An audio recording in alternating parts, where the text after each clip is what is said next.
Assalamualaikum warahmatullahi wabarakatuh. Perkenalkan, nama saya Rahmat Danang Rongge dengan NIM A221200072.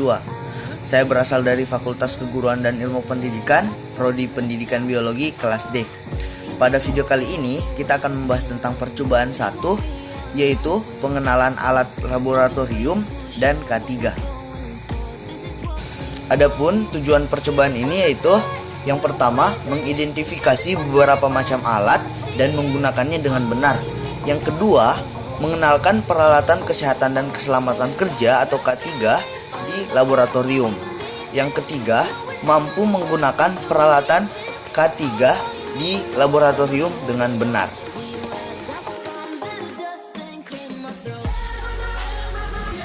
Oke, langsung ke pembahasan pertama, yaitu pengenalan alat. Yang pertama adalah gelas kimia.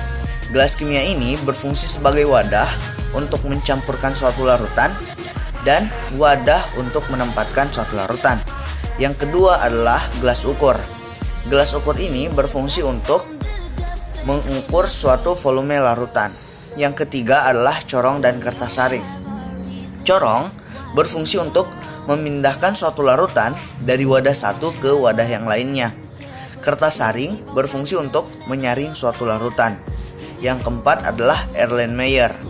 Erlenmeyer berfungsi sebagai wadah titran pada saat titrasi dan titrat pada saat penyaringan serta memanaskan suatu sampel. Yang kelima, labu ukur. Labu ukur ini berfungsi untuk membuat larutan dan mereaksikannya dengan tanda batas. Yang keenam, ada tabung reaksi. Tabung reaksi ini berfungsi untuk mereaksikan dua larutan atau lebih dan untuk memanaskan larutan. Yang ketujuh, ada rak tabung reaksi.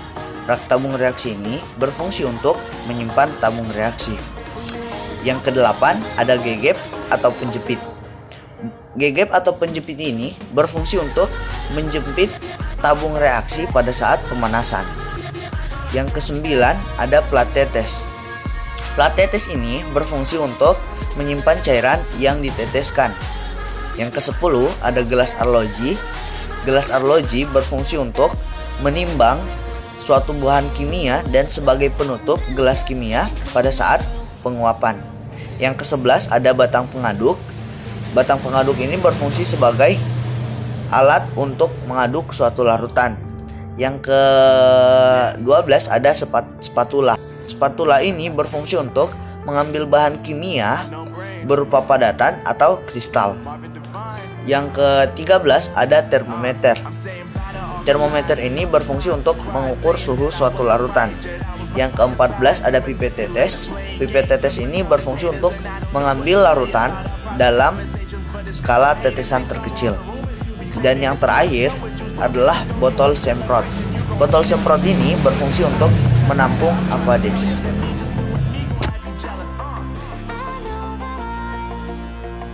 Oke, kita masuk ke pembahasan yang kedua, yaitu tentang pengertian K3. Pengertian K3. K3 merupakan singkatan dari kesehatan dan keselamatan kerja. Adapun tujuan K3 yaitu untuk memelihara kesehatan dan keselamatan lingkungan kerja. K3 laboratorium atau keselamatan dan kesehatan kerja laboratorium adalah semua upaya untuk menjamin keselamatan dan kesehatan pekerja laboratorium dari risiko-risiko yang ada di laboratorium. Sekian pembahasan tentang pengenalan alat kerja dan K3 yang dapat saya sampaikan. Kurang dan lebihnya saya mohon maaf. Wabillahi taufiq wal hidayah. Wassalamualaikum warahmatullahi wabarakatuh.